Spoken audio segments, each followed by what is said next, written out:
بفضل الخواتم. كمل البحث، قابل يينغ لي حارسة تالو، سألها عن الطريق، رفضت تقول.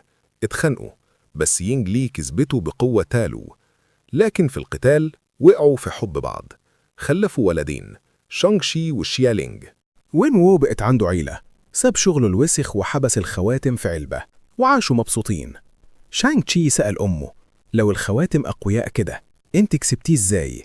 يينغ لي قالت له إن كل سكان تالو عندهم بركة قوة تنين الحارس. ادته قلادة وقالت له: لما تحس إنك ضعت، هي هتدلها على الطريق للبيت، خليها معاك دايما. لكن مرة وين وو مش كان في البيت، جه عصابة ايرون فيست. وين وو حاول يقضي عليهم قبل كده، فجم ينتقموا.